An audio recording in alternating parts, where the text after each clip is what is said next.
ia falar dentro da casa do Barcelona. Aí não. E aí, galera, e aí, espectadores? Hoje começando mais uma resenha pós-jogo, né? Hoje a gente vai falar do passeio alemão sobre o Barcelona. 8-2, uma partida histórica, se não a maior goleada que o Barcelona já sofreu na Champions League. E a gente está aí para debater sobre essa partida. A equipe está aí. Fala, galera. Aí, QB, Pedro. Fala, rapaziada. Tamo aí. Pedro, esquecedor de ligar o microfone. Boa noite para todo mundo aí. Bora falar desse jogo aí, rapaziada. Então vamos começar aí pelo Pedro, aproveitando que ele tá com o microfone aberto. O que tu achou aí da partida de hoje? 8-2. Então, eu esperava um Barcelona melhor, né? O Barcelona não me convenceu do jeito que eu esperava que jogasse. Foi muito abaixo mesmo. E o Bayern de Munique me surpreendeu para mais. Porque o jeito que o Bayern de Munique jogou, eu nunca vi um time jogar assim em Champions, um futebol como o Bayern de Munique jogou hoje. E o Bayern, né, ele vem de uma sequência muito grande de vitórias, só que essa com certeza é a mais expressiva, porque é contra um gigante europeu, contra um dos maiores times do mundo, que é o Barcelona. E o Barcelona, por sua vez, vem com certeza da sua pior partida da história que já fez na Champions League. E tem como seu principal astro o Messi, que saiu muito decepcionado do jogo, que provavelmente vai ter que ter uma conversa séria para ver se ele continua ou não. E aí, Bernardo, sua opinião da partida? Bom, eu estava até conversando com meus amigos agora, a gente estava falando, eu não me surpreendi nem um pouco com o massacre do Bayern de Munique, eu só não esperava que seria tão grande, um 8-2 nunca passou na minha cabeça, eu chutei um 3-0 ali, já achando que seria muito. E o que a gente viu foi desde o início do jogo o Bayern dominando, pressionando lá no campo de defesa do Barcelona, o Barcelona não estava conseguindo sair jogando, o Ter Stegen, que é um goleiro que sai muito bem com a bola no pé, não estava conseguindo se virar ali, né? Estava errando muito passe bobo, quase entregou alguns gols. E o time se espelhando muito ali nos erros de marcação também, porque o Coman entrou muito bem, mas o Davies ali na lateral esquerda brincou com o Semedo, principalmente naquele gol do Kimmich. O Perisic também estava brincando ali. O Sérgio Roberto, que foi substituído no intervalo, não estava conseguindo ajudar o Semedo. O Semedo muito atrasado nas chegadas ali na lateral. O Jordi Alba também com problema na esquerda. O que mais me surpreendeu foi a bagunça do Barcelona, que a gente já está um pouco acostumado com o Kik Setien ali. Parece que o time não é tão bem treinado, mas realmente me surpreendeu. Eu já esperava um Bayern com muita dominância ali, partindo para cima, chutando mais, mas eu não esperava que seja tão desequiparado assim. E aí, Kaique? Fala, Caio. Fala, rapaziada que nos acompanha aqui. Bom, eu resumo esse jogo hoje em 3 palavras: incrível, surreal e impressionante. Eu vou muito nessa linha do Bernardo também. Eu não tinha confiança nenhuma nesse Barcelona, do Barcelona sair vitorioso desse jogo. Pelo que vi do Bayern, pelo que vi do Barcelona, eu acreditava muito mais no Bayern. Porém, cara, ninguém acredita numa goleada de 8-2 de um Bayern num Barcelona. A gente está acostumado com aquele Barcelona do tic-tac, com o Barcelona do Guardiola, e a gente nunca espera o Barcelona tomando uma goleada dessa, e uma goleada merecida, cara. Eu vejo que o Barcelona perdeu o jogo totalmente naquele lado direito dele, com Semedo e o Sergio Roberto. Eu não entendi a escolha pelo Sergio Roberto.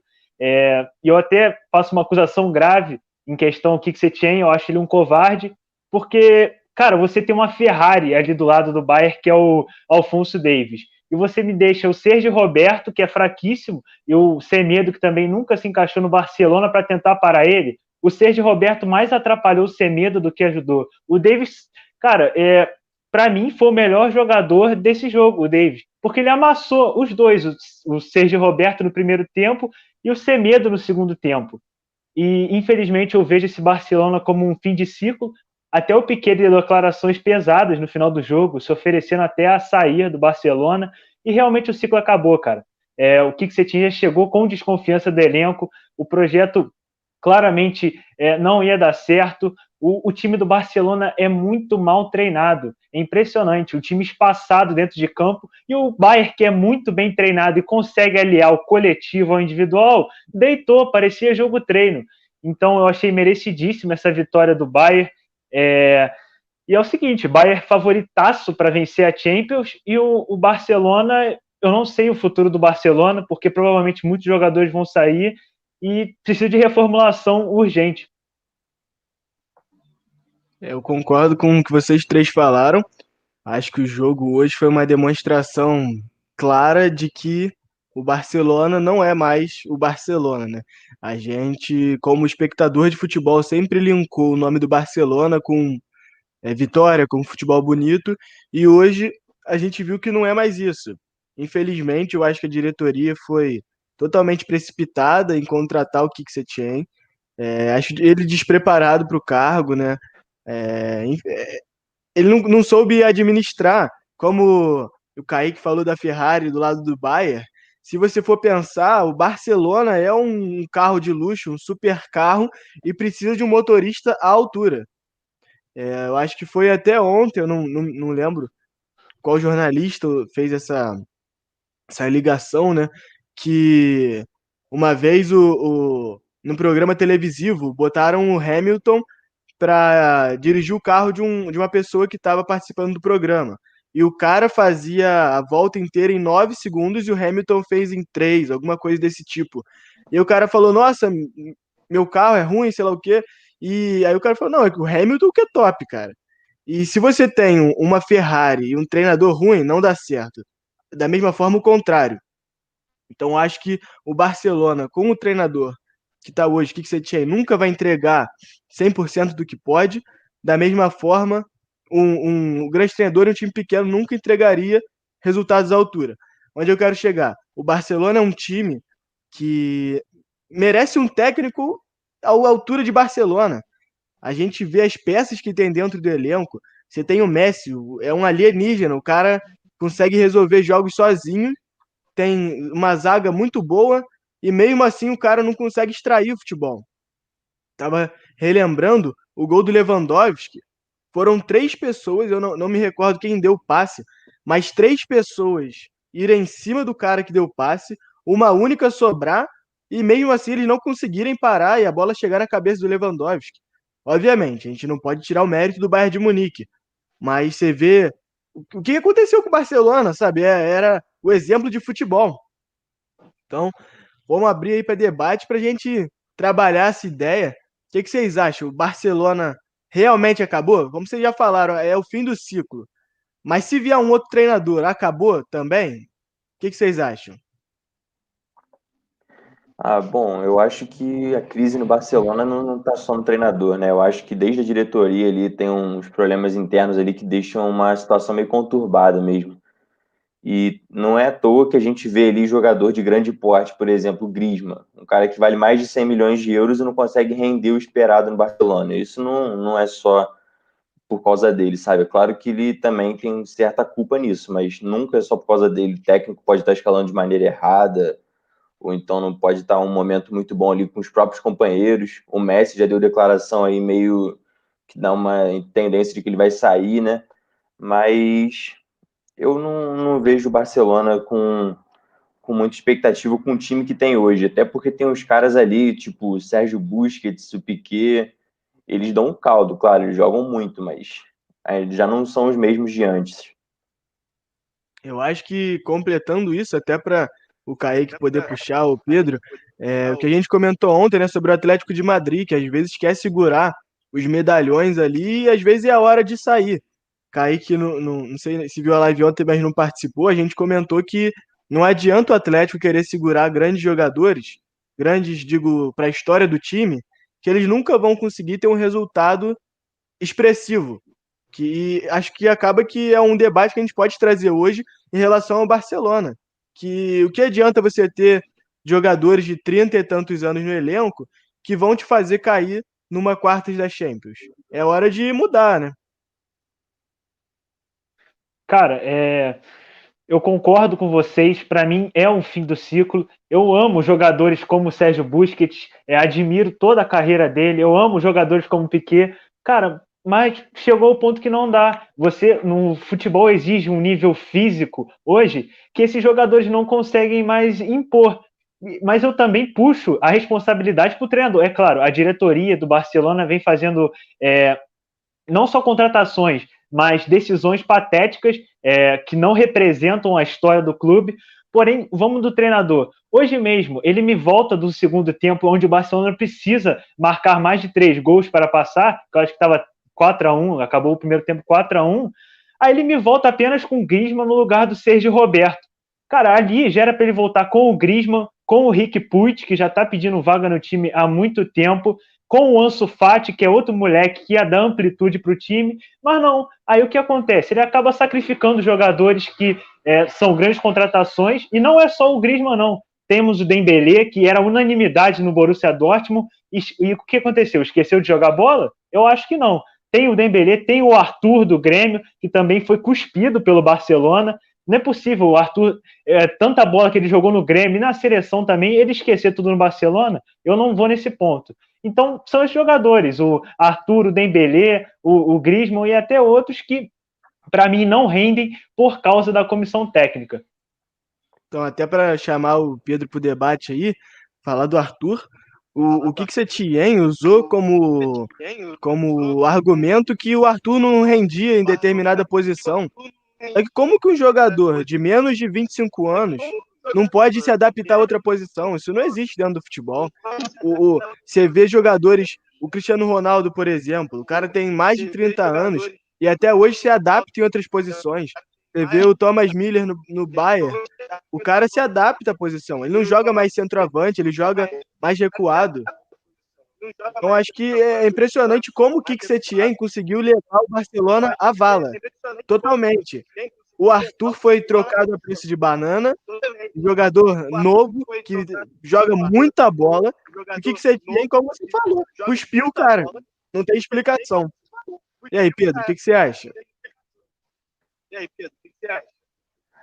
Falando sobre o Arthur, a saída dele vai fazer muita falta para o Barcelona, porque o Barcelona vai precisar dessa renovação e ele era uma das principais peças, com certeza, porque ele entregou muito nas primeiras temporadas dele e o que o técnico fez foi perder uma peça importante.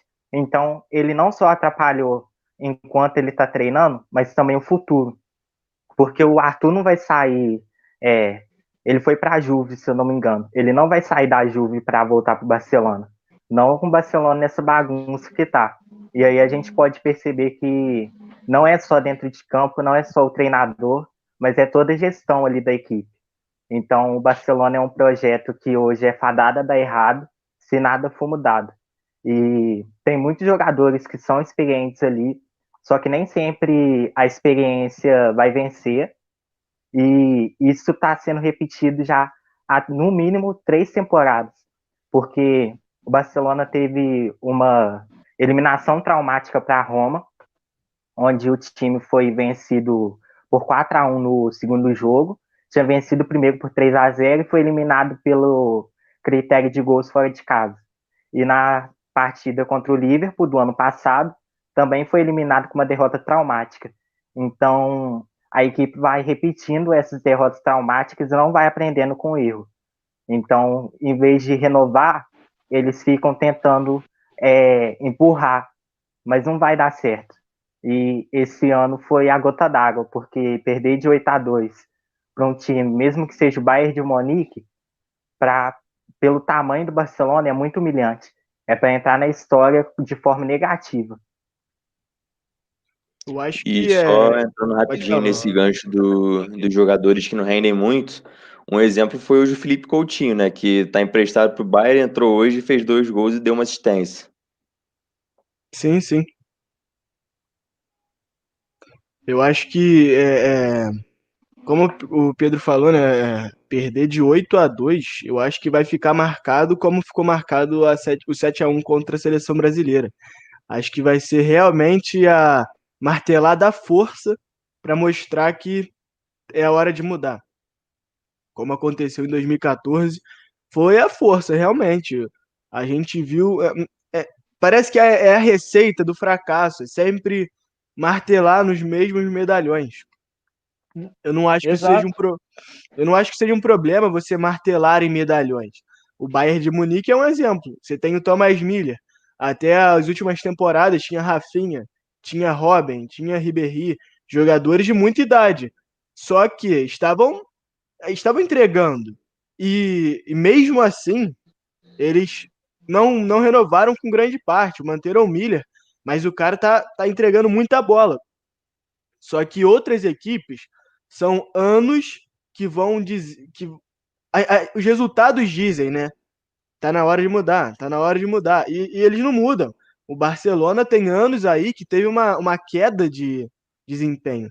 Desde quando o Neymar saiu, o Barcelona teve mais 2 temporadas aí boas e depois foi decaindo. E eles não fizeram nada para mudar. Exato. E outra coisa a se acrescentar: o Barcelona essa temporada não ganhou nada. Por que a demora para essa mudança? Porque o Messi mascara todas as derrotas e decepções do Barcelona. Porque aí o Barcelona é eliminado de uma competição, no outro jogo ele vai e faz uma partidaça, mete 3, 4 gols. Ele mascara toda, ou um trabalho de um técnico ruim, que aí fala: ah, não, nós temos o Messi, não precisa reformular agora. Porém, dessa vez ficou claro. É igual você falou, é a mesma coisa do 7-1. Quantos jogadores do 7-1 são convocados hoje em dia? Pelo que eu me lembro, apenas o Marcelo e o Thiago Silva, que nem estava no jogo. Então, acho que só o Marcelo é convocado daquele 7-1. Porque é o momento, é o estopim. Porque você começa a perceber que precisa da reformulação. É claro, o Messi já tem 34, 35 anos, não sei ao certo a idade dele. Ele não vai aguentar mais carregar o time do Barcelona nas costas, isso é evidente. E ainda tem a preocupação do Messi ir embora, porque, é claro, eu não acredito nisso, porque eu não vejo o Messi aquele jogador que se impulsiona, né, por outros desafios ou procura outros desafios como uma ambição. Eu não vejo ele assim, eu vejo ele como um cara que quer construir realmente uma linda história no Barcelona, já construiu e quer manter isso. Mas se ele sair, o Barcelona acabou. Essa é a verdade. O Barcelona briga com o Getafe, com outros times pequenos da La Liga, porque, pelo que mostrou hoje, é um vexame o time do Barcelona.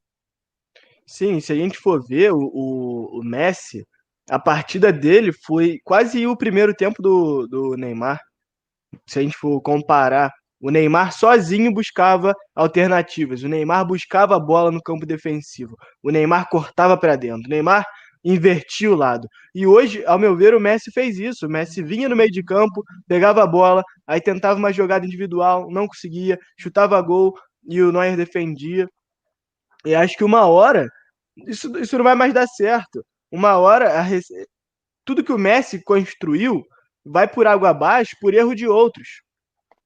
Então, como o Kaique, você disse que não vê o Messi impulsionado por desafios, mas desde o início dessa temporada, eu vejo ele como um jogador frustrado.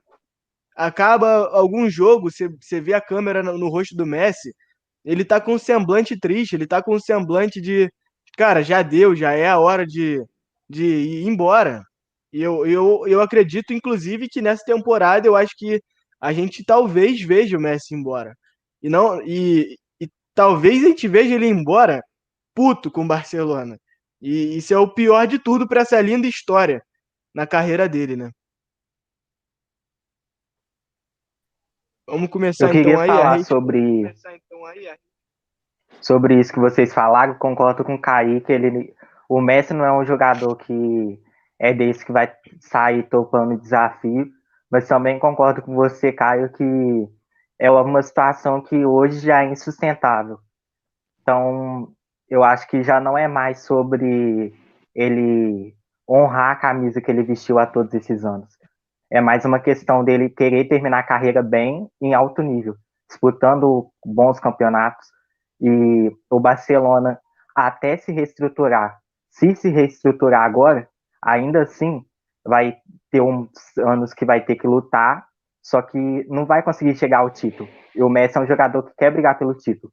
Então eu acho que, por mais que ele não seja esse jogador que vai sair topando desafios, se vier uma proposta boa para ele poder jogar em alto nível, com jogadores em alto nível, eu acho que é uma proposta que ele vai pensar muito bem em aceitar.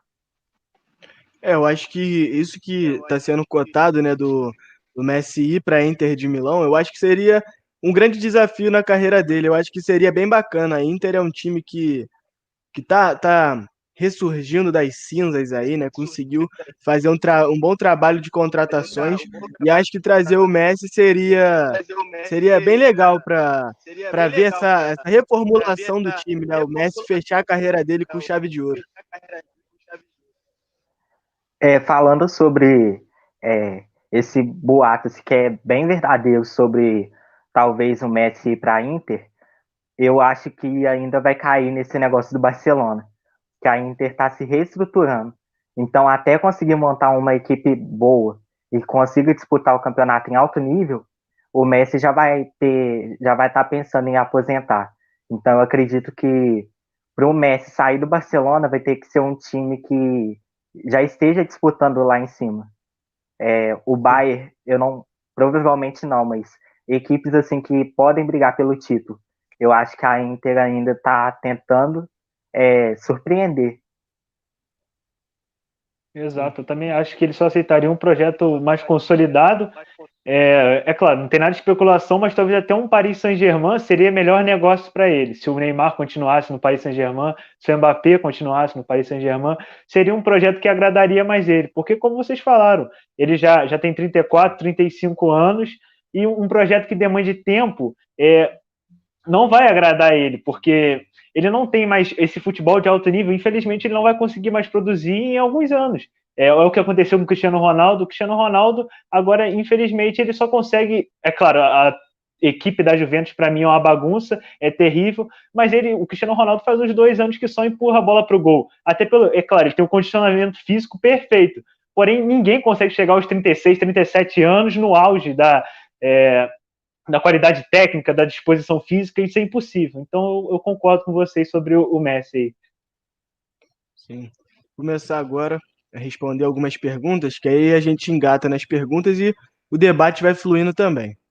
O Lucas Prata perguntou pra gente: acredita que algum dos clubes restantes consegue parar o Bayern? Eu vou segurar essa pergunta para a gente responder no final junto com os palpites, que eu acho que essa é daquelas que a gente engata palpitando.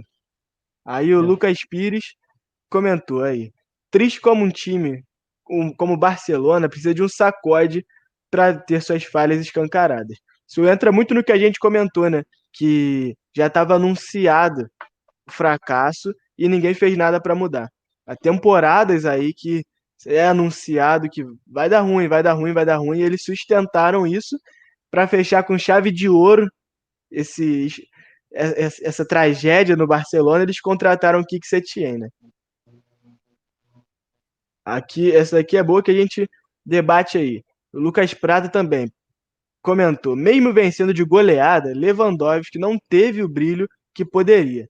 E eu concordo com isso. O que vocês têm a dizer aí? Cara, pode falar. Não, eu acho que ele não foi mal na partida, é claro, deu assistência, aquela que o Miller toca para eles, fazem a tabela ali, eu achei genial a jogada do Miller, que o Lewandowski faz o pivô para ele, deu assistência, fez o gol no final lá, com o passe do Coutinho, e, cara, eu acho que hoje, na verdade, o time não dependeu tanto dele, é isso, o coletivo estava tão o time do Bayern, tu vê que não tem um nome assim que destoe tanto dele. O Lewandowski, é claro, concorre à bola de ouro, é um ótimo atacante, o melhor atacante do momento, porém o time estava voando. Até o Goretzka, o Kimmich, tem a mesma importância que o Lewandowski. Então eu acho que a gente não pode julgar esse Bayern como um jogador individual, igual a gente faz com o Barcelona. Então a gente tem que prezar pelo coletivo. E eu acho que no coletivo ele foi bem hoje, sim. Fez o gol dele, deu assistência, preencheu bem os espaços na área. Eu acho que ele brilhou, assim, de certa forma. E eu acho que, como ele é uma referência técnica e tática para o time, ele fez ali o papel dele, ele jogou bem, deu assistência, fez o gol. E também eu acho que foi muito pelo estilo que o Barcelona estava, né, também, né? Não só as falhas também. O Bayern pressionando ali, martelando, e as laterais do Barcelona falhando muito. Ou seja, não precisava tanto ir pelo meio ali, que é o caminho fácil, entre aspas, para o Lewandowski. Se eles forçassem um pouquinho ali, como o Davis forçou, como o Perisic forçou, já estava dando para passar com tranquilidade ali pelo Semedo. Então, acho que o Lewandowski foi aquele cara que ele fez o pivô pro gol do Miller, ele fez o gol no cruzamento do Coutinho, mas ele estava ali só para caso uma bola sobrasse, se abrisse o espaço para ele, porque o jogo era pela lateral, né, pelas falhas do Barcelona. Então, acabou que ele foi um coadjuvante, entre aspas. Sim. Eu, eu concordo com vocês e acredito que o Lewandowski, igual vocês falaram, ele se preocupou em jogar para a equipe. E isso é o mais importante. Por mais que ele não tenha tido uma partida que a gente estava acostumado a ver nos últimos jogos, foi uma partida excelente, pensando o quanto ele jogou para a equipe. Porque ele fez gol, ele deu assistência, ele sempre que podia estava ali marcando lá em cima. Então eu acredito que individualmente talvez não tenha sido uma das melhores partidas dele, mas em equipe provavelmente é uma das melhores, se não for a melhor. O que eu acho que é bacana do futebol é que tem times que funcionam como máquinas, que a gente pode pensar aí que são engrenagens, né? Uma máquina é a junção de várias engrenagens e tem engrenagens que se sobressaem. E engrenagens fazem seu papel. Às vezes uma é mais famosa do que a outra. Eu acho que é isso que acontece dentro do Bayern. É uma grande máquina que funciona muito bem e as engrenagens se sobressaem. Então, nas outras partidas, tudo estava levando ao Lewandowski, que ele encaixava a bola para dentro do gol. Hoje, ele não jogou como uma engrenagem de final de jogada.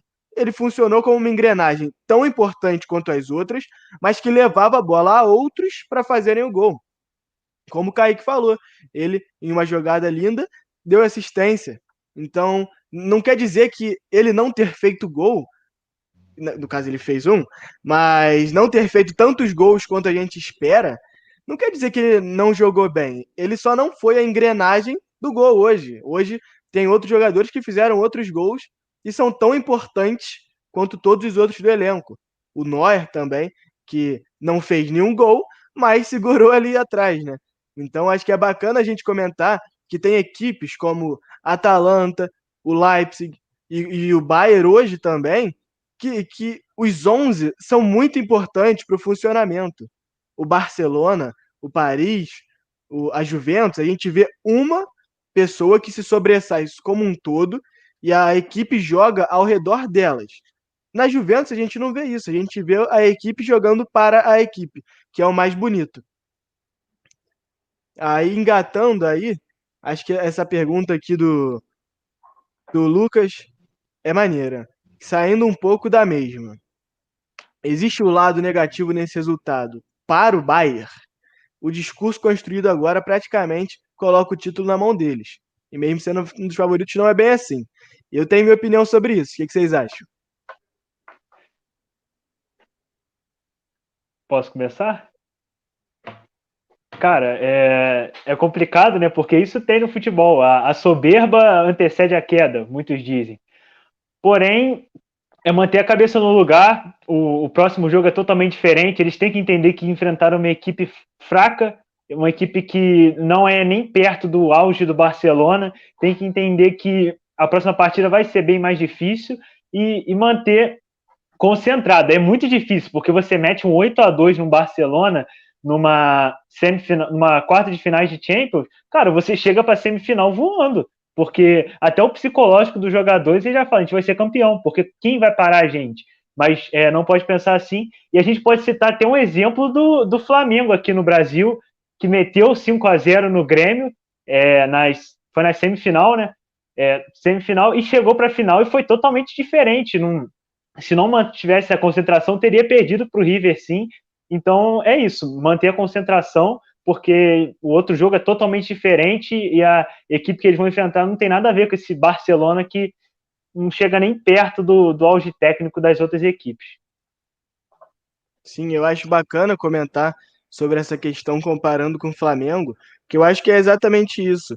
Provavelmente, como a gente viu nos últimos dias, a gente não pode garantir o vencedor da partida, mas provavelmente o Bayern enfrente nas semifinais o City, que é um time muito organizado. Contra o Real Madrid, por mais que o Real Madrid não tenha jogado tão bem, mas o City botou o Real Madrid na roda taticamente, jogando coletivamente muito bem.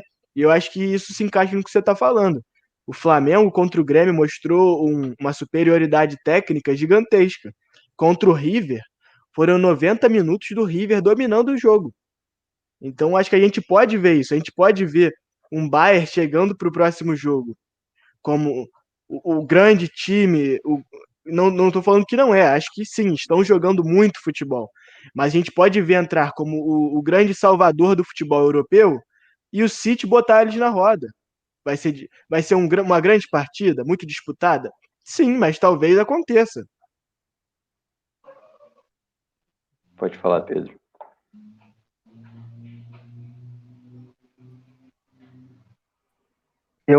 Eu concordo com isso que vocês disseram. E o lado negativo desse resultado, como vocês disseram, é chegar como amplo favorito. E provavelmente até a final, a final que provavelmente vai enfrentar o PSG e nas semis que deve enfrentar o Manchester City, são duas partidas contra dois times que podem surpreender. E a pedreira agora é o Manchester City, então tem que pensar agora no Manchester City, ganhar esse jogo, para depois pensar no finalista, porque ele vai chegar como favorito e isso vai pesar. Aí a questão do elenco, ter isso na cabeça, que eles não vão chegar já ganhando, eles vão ter que buscar o resultado. E eu sei que eles têm essa mentalidade e vão buscar o resultado. E eu gostei muito do que vocês falaram de soberba e de pegar um time desorganizado como o Barcelona, porque a gente já viu cada time que não era favorito ganhar uma competição importante, que não tem como duvidar de nada do futebol, né? O PSG, por exemplo, contra a Atalanta, virou no último momento ali. O Flamengo contra o River também, o Flamengo era favorito. E agora o Bayern vai pegar o City do precessor ali, né? Do Bayern, o Guardiola, o cara que impõe o estilo de jogo em todo time que passa e acaba sendo uma herança para os outros treinadores. E um bom exemplo disso também, do que aconteceu com o Barcelona hoje, foi o 7-1, né? Porque claramente o Brasil não era a pior seleção ali da Copa de 2014, inclusive a Alemanha, por exemplo, essa que fez 7-1 no Brasil, foi para a prorrogação contra a Argélia naquela Copa. Ou seja, eu acho que essas goleadas assim servem mesmo para dar uma cutucada ali no que está acontecendo, para fazer o time acordar, a seleção acordar no caso.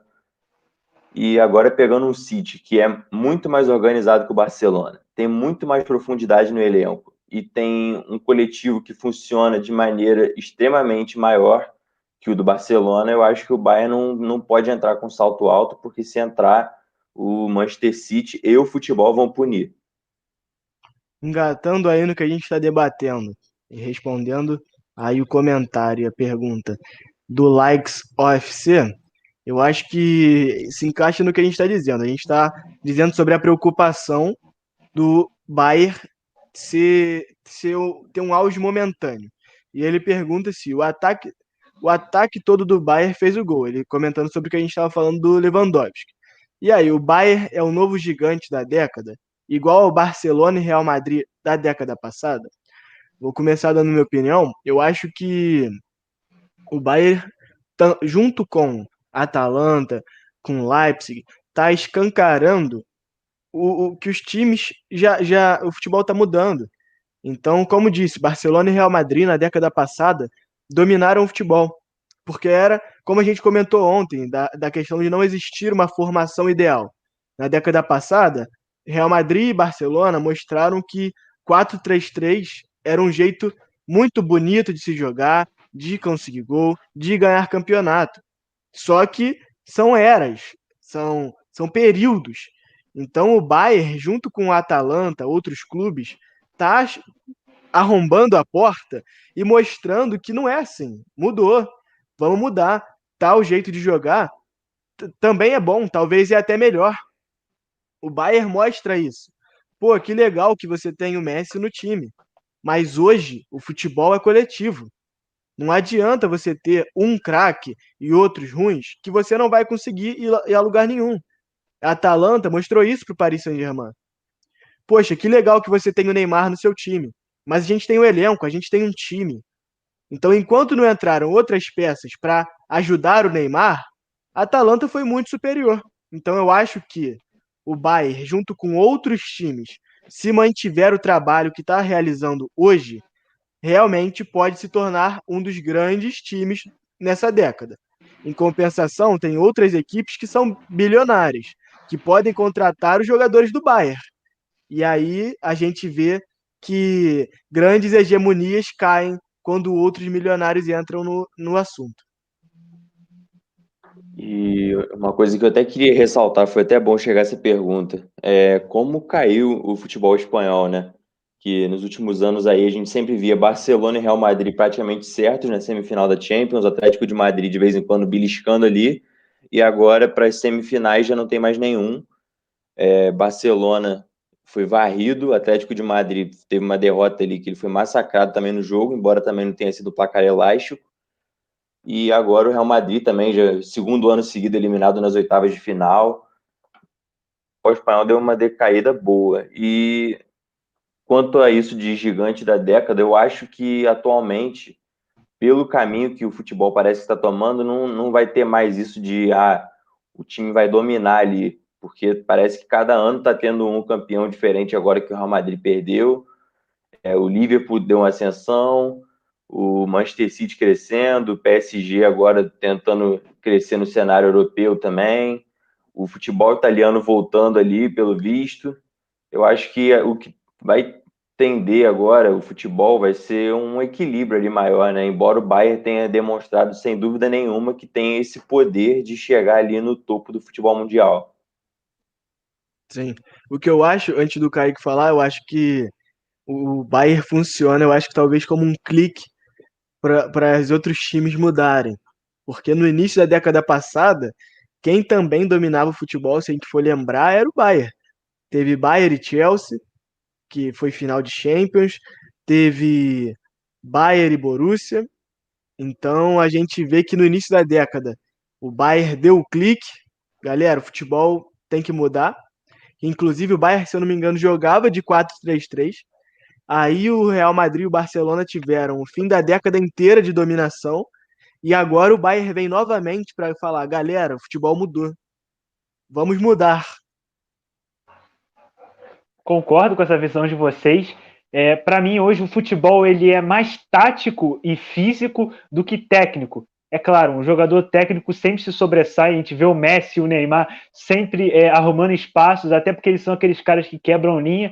Porém, dá para você ser campeão com um time fraco tecnicamente, mas que consiga se impor fisicamente e taticamente. Exemplos são a Atalanta. Aqui na América do Sul nós temos o Independente Del Valle também, que fez um trabalho incrível com o Miguel Ángel Ramírez, que foi campeão da Sul-Americana. Mesmo a Sul-Americana não sendo um campeonato de porte enorme, o Independente Del Valle a gente vê peças que são fraquíssimas tecnicamente. E esse ano na Recopa deu trabalho a um Flamengo bilionário, com jogadores renomados, e ele conseguiu dar trabalho ao Flamengo com imposição física e tática.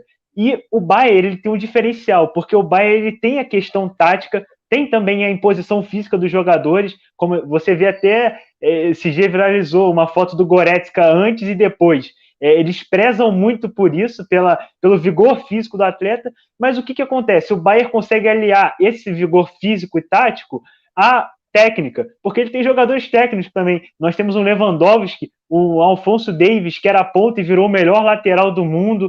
Temos um Gnabry, Goretzka, Kimmich. Ou seja, eu acredito sim, eu não sei uma hegemonia, porque ainda mais na Champions League é muito difícil um time, sei lá, ganhar 3 Champions seguidas. Eu acho isso muito difícil. Aconteceu com o Real Madrid, mas eu não sei se o Bayern consegue fazer isso, até porque as outras equipes agora vão correr atrás, precisam correr atrás.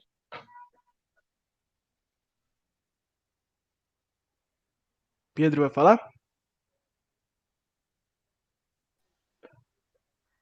Vou sim. Fugindo um pouco do assunto, mas ainda por aí, o futebol vai mudando muito e as equipes estão ficando muito equilibradas. Você não vê mais, é, tipo assim, o melhor de cada posição num time só. Tá muito mudado, tá muito diversificado. E isso tá fazendo o futebol ficar ainda mais competitivo, principalmente na Europa, onde você tem, no mínimo, uns 6 times que poderiam ganhar o título. Até antes, assim, da pandemia, do que vem acontecendo. A gente já sabia que tinha uma Manchester City muito forte, poderia ter um Real Madrid, um Barcelona, mas também tinha Juventus, tinha Bayern de Munique, e tinha vários outros times, assim, que poderiam ganhar, porque o futebol está ficando muito equilibrado. Então, o Bayern de Munique agora, eu não acredito que seja coisa de uma temporada só. O ano que vem vai vir do mesmo jeito. Não sei se com essa força, mas vai manter o elenco e vai melhorar. Então, eu acredito que o Bayern de Munique possa fazer isso sim. Ser o novo time da década. E aí, como o Kaique já começou, e para responder a pergunta do Lucas Prata aí, se o Davis é o melhor lateral da atualidade.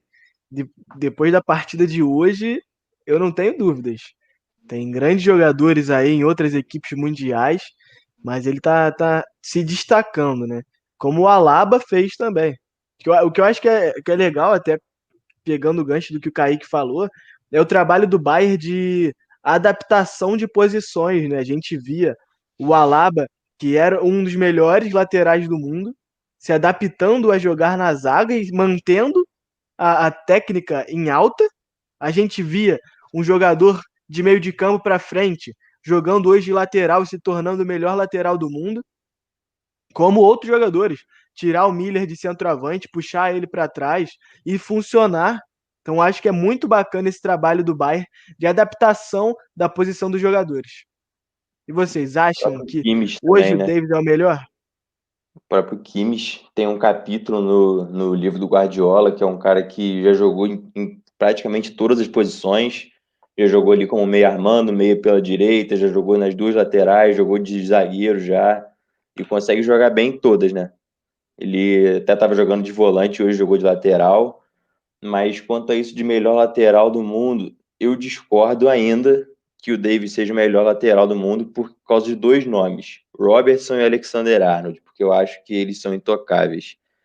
Por, não só pelo número de assistência que eles dão, toda temporada eles dão mais de 10 aí, não só pelo papel que eles têm no time do Liverpool, tanto na defesa como no ataque, mas eu acho que até de técnica, assim, eu acho que eles são surreais, os melhores laterais da atualidade para mim. O Liverpool tem esse privilégio de ter os dois melhores.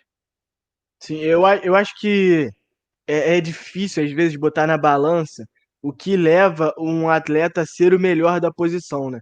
Porque a gente tem que pensar em quesitos de competições. Tipo, o Liverpool não tá hoje nas semis da Champions, digamos assim. Mas, em compensação, dominou a maior liga que a gente tem hoje na atualidade, que é a Premier League. E os dois laterais foram peças fundamentais nessa campanha. Então, eu acho que é difícil.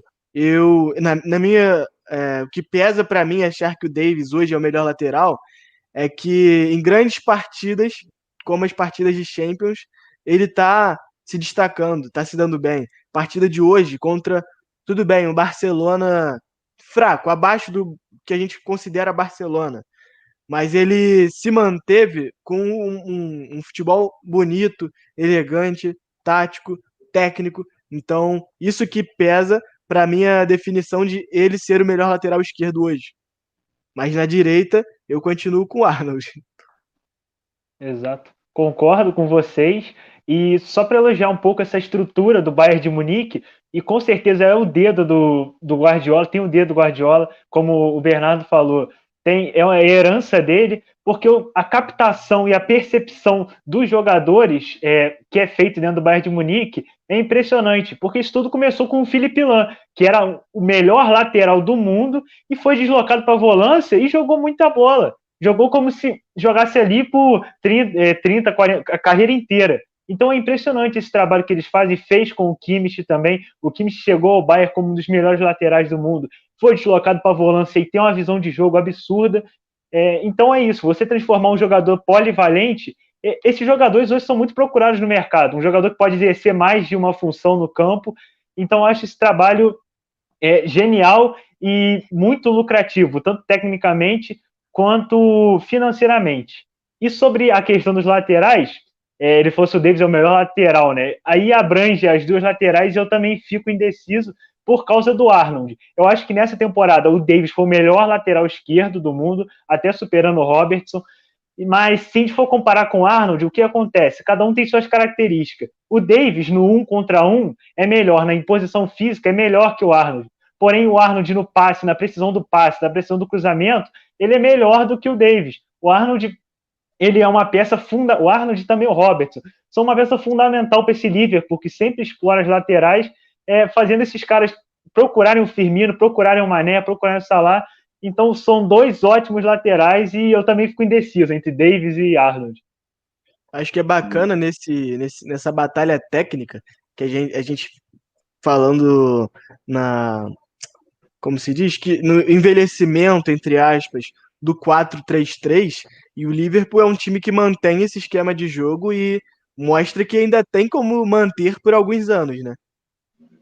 E rapidinho, antes do Pedro falar, desculpa, Pedro. Uma coisa que o Pedrinho, o comentarista e jogador do Sport TV, falou, uma coisa que é muito legal comparado a isso com o do Bayern, né? Que hoje em dia não é igual antigamente, que, por exemplo, o ponta precisa ser um cara rápido, assim como lateral, o zagueiro um cara que tira tudo ali atrás. Não, hoje todo mundo precisa saber tocar a bola, precisa ter uma qualidade para sair jogando com a bola no pé, todo mundo precisa ajudar na marcação. Eu acho isso muito importante de tocar nesse ponto, né? Sim, sim.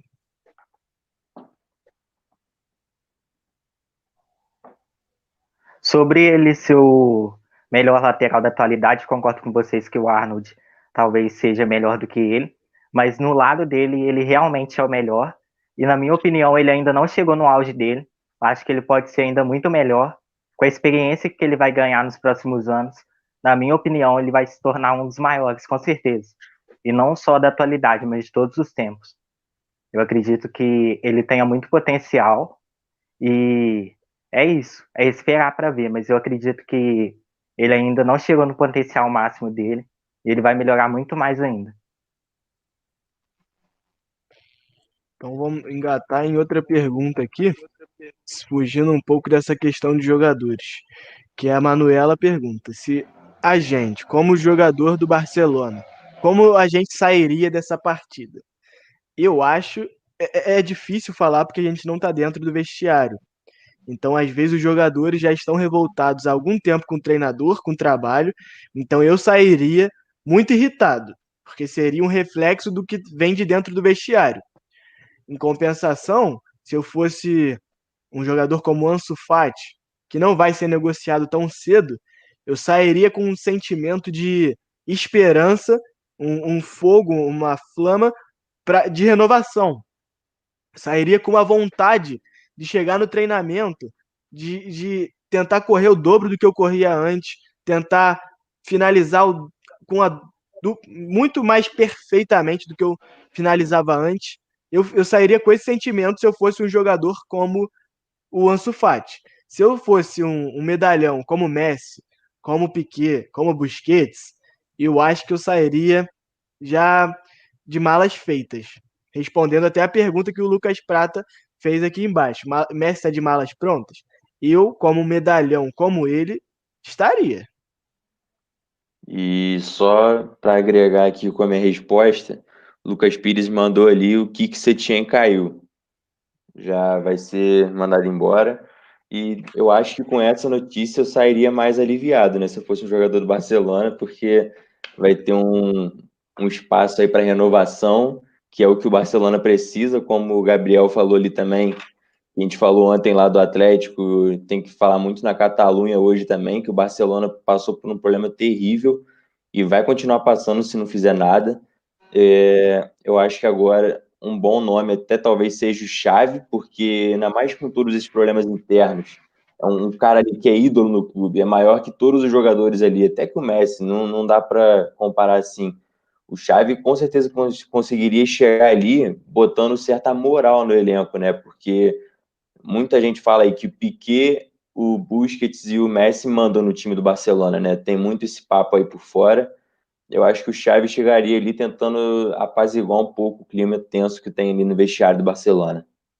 E antes do Kaique e do Pedro falarem, só para vocês talvez tentarem encaixar nas respostas, o Likes UFC perguntou se culpar o treinador pelo ego dos jogadores é válido. E aí eu pergunto se vocês conseguiriam encaixar na mesma resposta aí. Se vocês, como medalhões, sairiam irritados, ou se vocês teriam a humildade de talvez perceber que isso era do ego de vocês como jogadores. Como que. Engatando as duas perguntas, como seria a resposta de vocês? Cara, eu vou muito nessa linha que você falou, sobre depende do jogador que eu sou. Se eu sou o Messi, eu saio irritado e peço para sair, porque esse problema já vem acontecendo há muito tempo e, pelo visto, ele não tem perspectiva de melhora. Já são 3 anos passando vergonha na Champions e não tem perspectiva de melhora. Então eu ia falar muito obrigado por tudo e eu vou embora. Porém, se eu fosse qualquer outro jogador que estava em campo ali pelo lado do Barcelona, eu sairia com um sentimento de vergonha.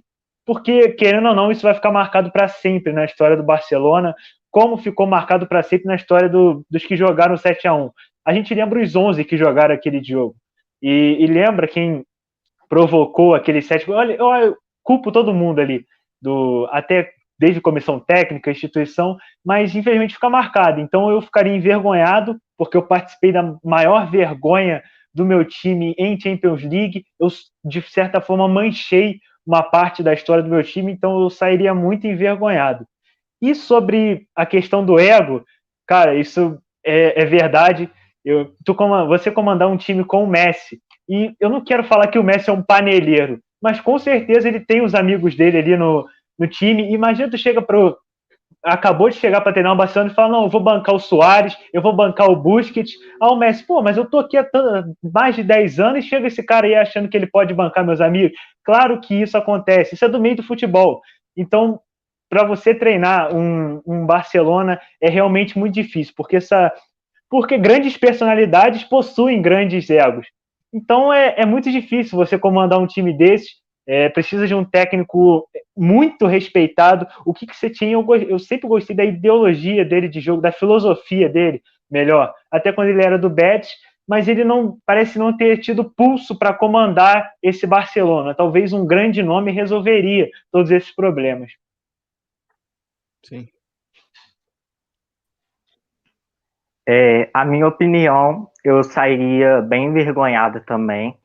E independente de qual grau de jogador eu fosse, eu já pensaria em prestar atenção em como as coisas iam mudar. E se não mudasse, eu já pensaria em sair para outro time. Tanto para o Messi, que quer terminar a carreira bem, em alto nível, quanto para um jogador que é mais novo, que pode e tem qualidade para ir para um time que possa oferecer mais e que possa fazer ele evoluir mais. E o problema do Barcelona é bem além dos jogadores, do treinador, como eu já disse. É um todo. E esse todo precisa se reorganizar para não sobrecarregar algumas partes. Para o treinador não sobrecarregar os jogadores, para os jogadores não sobrecarregarem a comissão técnica e assim por diante. Eu acredito que isso seja um problema a resolver. Sim. Engatando agora na afirmação aí, né, do Gabriel Araújo, e até a outra, que ele fala que a questão é que o Barcelona tenta ser tudo. Que o Marcelo Better diz que existe a vontade de jogar como 10 anos atrás, existe dar a bola para o Messi definir e existe querer variar o esquema. E aí ele completa que isso tudo acaba se anulando por não conseguir dar profundidade em qualquer das ideias. E é realmente o que acontece hoje, não só com o Barcelona. Outras equipes, talvez como o Real Madrid, também estão caindo nessa mesma situação. Que realmente existe isso. Existe você montar um time em torno de um medalhão que define jogadas, que faz tudo. Existe jogar como 10 anos atrás, num 4-3-3 clássico, que o Liverpool faz isso hoje e faz bem. E existe querer variar o esquema. Atalanta, Leipzig, com esquemas adaptáveis durante a partida. Só que, como ele disse, as coisas, quando você quer fazer as três juntas, se anulam e você não faz nada bem. E é explícito o resultado disso nas partidas do Barcelona no fim da temporada.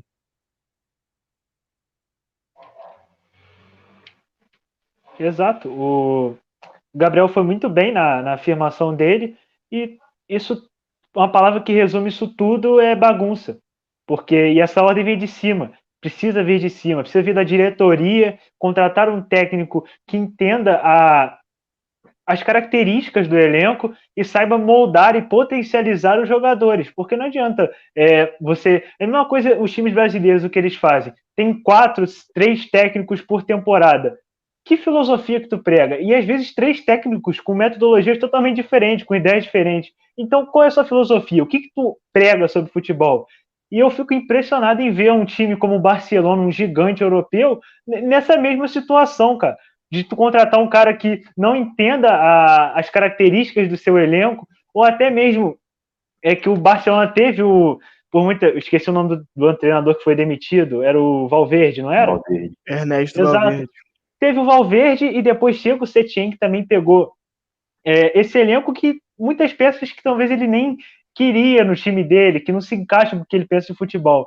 Então eu vejo isso como falta de comando, falta de pulso da diretoria em contratar um técnico que não entenda as características do time e também não dá oportunidade dele pedir alguma contratação para reforçar esse time. Sim. Eu acho que algumas decisões do Setien não condizeram com a grandeza do Barcelona. E eu acho que foi inclusive isso que fez ele cair. Talvez essa não não não estar à altura do Barcelona. Acho que... Fala aí, Bia, que aí depois a gente engata na outra aqui. E também, isso que ele falou de existe vontade de jogar como 10 anos atrás, cai muito no que a gente falou do futebol espanhol aí, de Barcelona, de Atlético de Madrid, Real Madrid. A gente falou ontem no Simeone, por exemplo, que quer manter o estilo de jogo, mas não tem peça suficiente para fazer isso. O que você tinha agora, nesse caso, eu concordo com o que o Kaique disse. A palavra que resume é bagunça. O time não mostra nenhuma organização no campo, tanto na defesa como no ataque. A gente vê o Barcelona jogar há muito tempo, e a gente vê que a característica principal é a posse de bola, mas acabava que eles faziam muito gol, né? Sempre foram de fazer muito gol, criar muita chance. E hoje, por exemplo, se eu não me engano, deram 6 chutes, que comparado a mais de 20 do Bayern. É um número absurdo, assim. O Jordi Alba, um cara que sempre ajudou muito no ataque e na defesa, completamente perdido. O Messi tendo que carregar o ataque nas costas. Eu acho que é muito a partir da bagunça. Eu acho que todo time tem que dar aquela... tentar se botar nos trilhos de novo, né? Como o Bayern fez, o próprio Liverpool fez, Manchester City, no caso, nunca foi um time de tanta expressão, mas está conseguindo se colocar entre os grandes. O Manchester United está fazendo agora muito bem. Eu acho que todo time tem que passar por esse processo. Sim. Eu acho que talvez como se não me engano, o gol do Miller, que ficou marcado como um dos gols do 7-1, né, que mostrou a bagunça do time da seleção brasileira. Talvez o gol hoje do Lewandowski fique marcado como a bagunça que estava a defesa do Barcelona. Foi a jogada do Coutinho, que como eu comentei no início da transmissão da nossa live, ele dentro de 3 jogadores em volta dele, ele conseguiu ainda soltar a bola para dentro da área. Dentro da área tinha um jogador com o Lewandowski nas costas. Isso, se você for pensar com um jogador comum, já é errado ficar na frente do jogador, de um centroavante dentro da pequena área, inclusive. Se você tem o Lewandowski nas suas costas, Eu acho que isso aí tem uma coisa muito errada, taticamente. Então, acho que talvez essa imagem do gol do Lewandowski na partida de hoje fique marcada como a falha técnica, realmente, do Barcelona. Até os gols do Coutinho, né, também podem caracterizar essa derrota, porque é um cara que estava no Barcelona, não foi utilizado também. Não estou falando que ele é o auge da qualidade técnica no Bayern também, se machucou agora, mas voltou e fez 2 gols e deu uma assistência nesse Barcelona. Então também isso pode ser usado como uma caracterização do fracasso que foi o jogo de hoje. E até gostei dessa que o Caio falou, de fazer meio que uma simbologia assim do gol. Esse do Lewandowski que mostrou a bagunça que tá ali, os do Coutinho mostraram como tudo dá errado pro Barcelona com as contratações astronômicas que eles fazem. E o gol do Kimmich, por exemplo, demonstrou a facilidade que estava passar pelo lado direito ali. O Davis passou como quis pelo Semedo. O Semedo não deu a menor resistência para cima dele. Ele entrou, foi quase até dentro do gol e soltou para o Kimmich entrando sozinho, de lateral para lateral. Como é que 2 laterais estavam ali em uma distância de 2 metros? Um passe ali dentro que é na área para o outro só empurrar para dentro do gol. Isso não existe. Até o próprio gol do Miller, né? O primeiro. Lewandowski conseguiu ajeitar ali, o Miller que deu o passe todo desengonçado, ele conseguiu chegar na bola para bater de novo. Eu acho que foi muito simbólico esses gols que o Barcelona sofreu hoje. Sim, eu acho que a gente. O Júlio César falou isso na transmissão, né? Ele falou se defendendo do 7-1. E eu falo agora do Ter Stegen hoje, que não dá pra gente condenar, né? Eu acho que ele é o único desse time do Barcelona que a gente não pode condenar. Porque se você for ver esses gols, o gol do Lewandowski, o gol do Miller, gol do Gnabry também, se você for ver o gol do Kimmich, foram todos gols que são situações que não existe a defesa estar do jeito que estava. São situações que não tem como o goleiro defender, talvez com milagres, mas normalmente não tem como. Então eu acho que hoje o Ter Stegen é o único desse time aí que a gente consegue salvar. Falar agora, respondendo uma outra pergunta do Gabriel de Araújo Mota também. Falou-se ontem numa possível revolução do Atlético. Hoje o tema vai para a Catalunha e acredito muito que seja mais forte para o Barcelona. Então, engatando aí na nossa transmissão de ontem, que a gente comentou bastante sobre a renovação de elenco, os medalhões saírem, e ele fala hoje se que dentro da Catalunha, lá em Barcelona, é ainda mais forte. E eu concordo com isso. Eu acho que os 2 jogos serviram para mostrar que tem alguma coisa errada. Como o Bernardo falou, o futebol espanhol não é mais o mesmo. Hoje não é a Espanha que está dominando taticamente o futebol. E é hora de renovar, é hora de ver por que isso está acontecendo. A média de idade dos jogadores do Barcelona é altíssima. Então é hora de mudar, trazer novas peças. Tem peças no elenco de idade baixa, como o Meia, De Jong, Delight, confundo sempre os dois. Legal. Enfim, ele é novo. Tinha o Arthur, que também era novo. Tem aí no ataque o Dembélé, tem o Ansu Fati. Então eu acho que essa renovação vai acontecer. Mas isso com certeza vai passar pelas mãos do treinador novo. Exato. Eu focaria num balanceamento do elenco. Não sei, muito pessoal fala, traz o Neymar. Eu não sei se só o Neymar, com um Suárez que está muito longe do auge, um Messi que eu não sei nem se vai continuar no Barcelona, só o Neymar ajeitaria o Barcelona, porque é capaz dele ficar na mesma situação que ele fica no PSG. Então eu ia primeiro fortalecer o elenco, equilibrar o elenco é a palavra certa. Por exemplo, trazendo um lateral direito que os do Barcelona falharam hoje, os 2 que tem ali para opção, o Sérgio Roberto e o Semedo falharam. A zaga também mudaria. O Piquet hoje mesmo falou que se oferecia para sair porque ele entende que é um fim de ciclo. Talvez ali na volância a gente tenha um De Jong, eu acho que dá para dar sequência para ele. É um jogador que foi bem no outro jogo. E eu focaria nisso, em equilibrar o elenco. O Suárez, eu não sei também se consegue ainda continuar no Barcelona. É um dos atacantes que eu mais gostei de assistir a jogar na minha vida, porém ele está muito longe do seu auge, então eu daria a chance para outro. E também daria a chance para o menino Ansu Fati, para o Dembélé. E eu acho que essa é a hora de uma reformulação total e um equilíbrio do elenco. Sim. E eu concordo que seja mais forte na Catalunha essa ideia de reformulação do elenco, até para a gente dimensionar os dois times, né? O Barcelona é um time de muito mais tradição que o Atlético de Madrid, muito mais nome, muito mais poderoso no contexto nacional e continental. Não que o Atlético não precise, muito pelo contrário, precisa também. Até o Real Madrid, que o Real Madrid até que acordou um pouco antes, né? Já tem ali Vinícius Júnior, já tem Rodrigo, o Valverde, o Éder Militão, o Mendy, mas o Barcelona e o Atlético de Madrid realmente, principalmente o Barcelona, parece que pararam no tempo ali, né? Não estão acompanhando o futebol, e não só por causa do técnico, por causa da diretoria também. Tá um caos, é o que tem para falar. Sim. O que eu acho que é um exemplo de pegando o gancho no que o Kaique falou, que não adianta você trazer um Neymar que não vai adiantar de nada.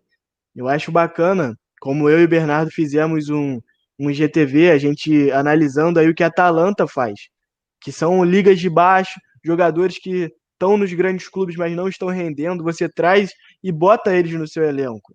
Dá a oportunidade dele voltar a render. E um clube que fez isso, junto com trazer peças novas, e deu muito certo é o Liverpool. Se a gente for ver aí o ataque do Liverpool, eram o Salah, não digo que ele não estava rendendo muito, estava jogando bem, mas numa liga secundária, estava jogando na Roma, que não é nem a melhor da Itália. O Mané, eles trouxeram o Mané e encaixaram ele nesse time. Então eu acho que é um exemplo do que o Barcelona poderia fazer. Trazer jogadores de ligas menores, trazer jogadores de times secundários nas ligas grandes, e aí sim você montar um elenco que dispute competições à altura. E não é vergonhoso você trazer jogadores assim. Às vezes, talvez, esses times grandes tenham talvez um ego inflado e uma obrigação de fazer contratações gigantes, mas não é assim que funciona. Você pode trazer um jogador aí do Mônaco, você pode trazer um jogador do Lyon e o cara render muito e te levar até a ser campeão da Champions, como foi com o caso do Liverpool. E, Exato. Caio, vou até pedir para tu puxar essa pergunta aí que o Gabriel acabou de mandar, que eu ia tocar justamente nesse ponto. Tem até uma declaração do presidente, ele disse ele mesmo, que o Barcelona não tem dinheiro para contratar. Se não tiver nenhuma venda assim de muito valor, ele não tem como o Barcelona trazer um nome. Até por isso desistiram do nome do Lautaro Martinez, que estava praticamente certo aí, segundo a mídia. O próprio Neymar estavam muito atrás, mas o próprio presidente falou que não tem condição de trazer eles agora. Sim, sim. Eu Exato. acho que a gente, só puxando aí até para o Kaique falar, isso entra no que o Likes, o UFC, falou, que a administração do Barcelona é igual à maioria dos clubes brasileiros. A diferença é que o governo dá uma grana por baixo, aí essa questão aí não pode se afirmar, né? Eu pelo menos não tenho conhecimento para isso, mas aí ele pergunta se a gente acredita no fim dos clubes, se a gente acredita na era de empresas. E isso as duas perguntas têm uma ligação, né? Se esses clubes que não são comprados por sheiks, é a hora deles acabarem? Chegou ao fim da era deles? Aí, É, Kaique, te dou a palavra para tu continuar na tua resposta. não, exato. Eu só ia completar sobre isso porque realmente o Barcelona não tem dinheiro para investir no Neymar. E o que eu faria? Eu focaria num técnico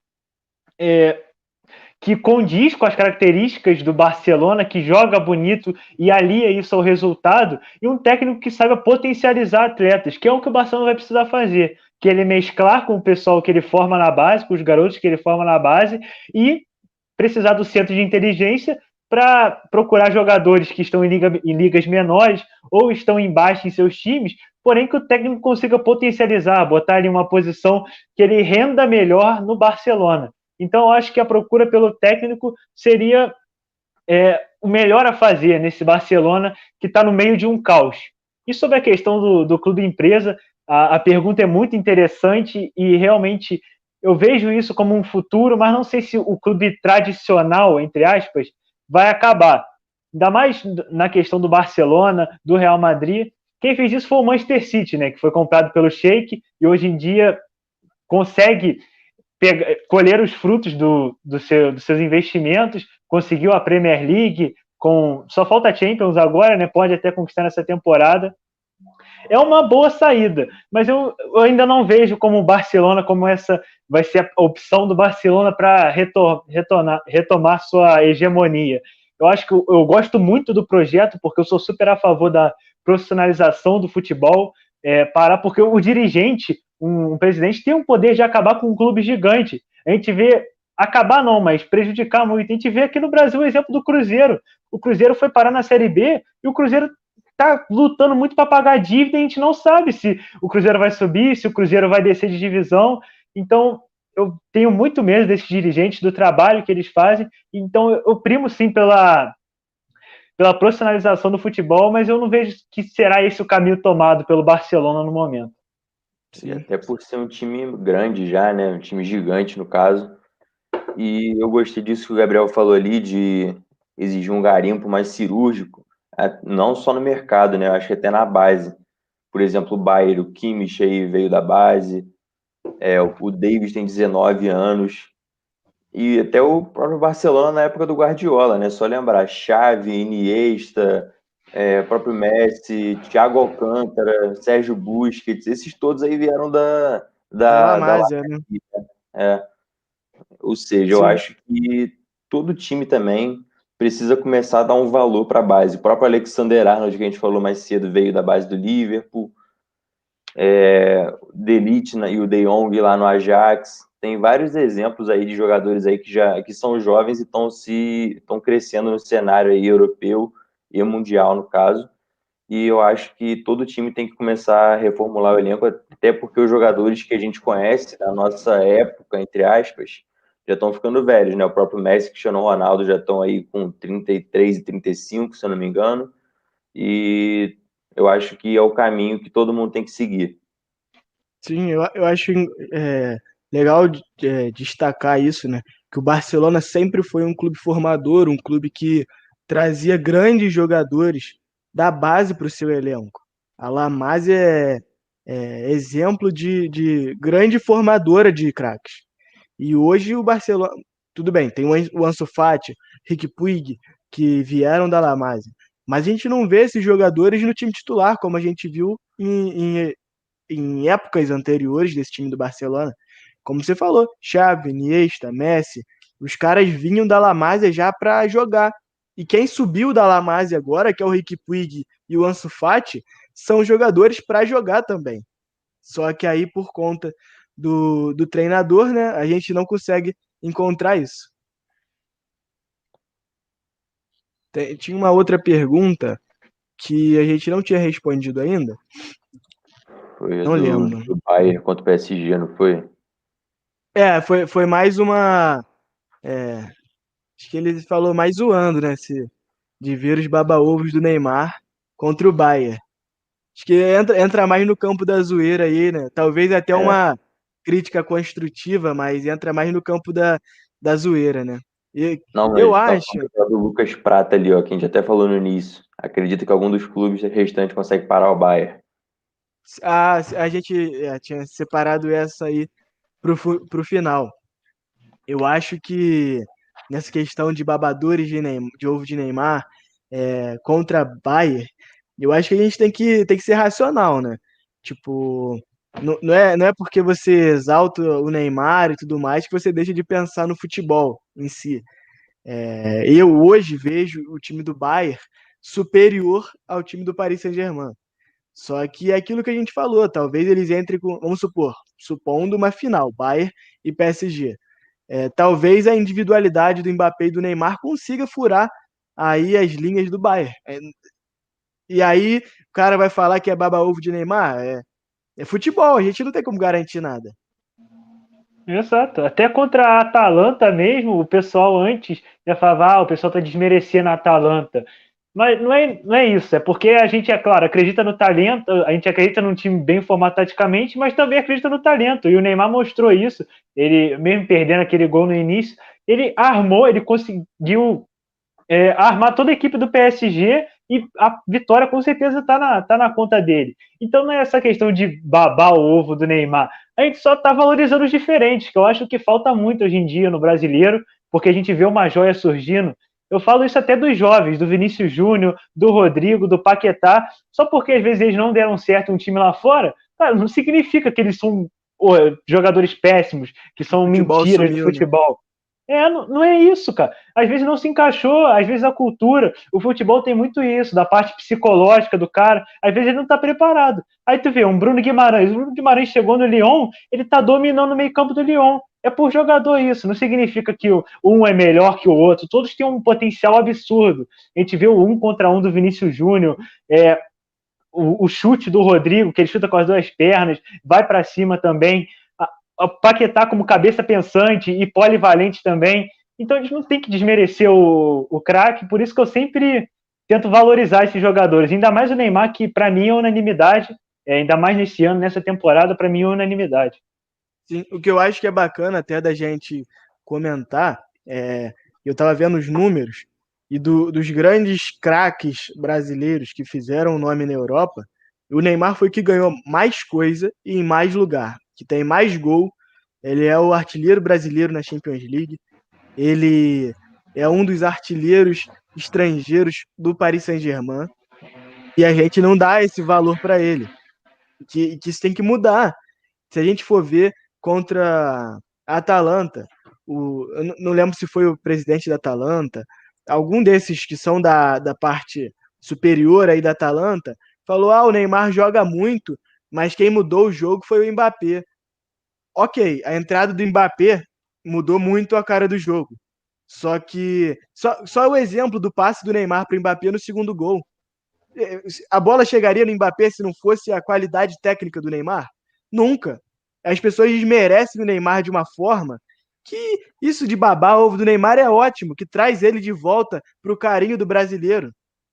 Se ele não tivesse rendendo, se ele não tivesse jogando um futebol bonito, se ele não tivesse sendo o Neymar, pô, aí tudo bem, é errado babar o ovo do Neymar, pô, tá, babá.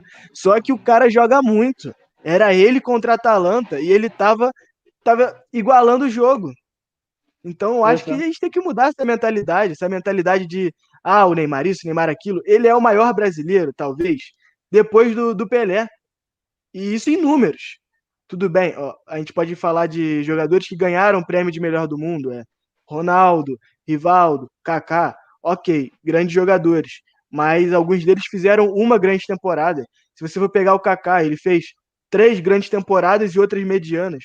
O Neymar se mantém em grandes números desde que ele chegou no Barcelona.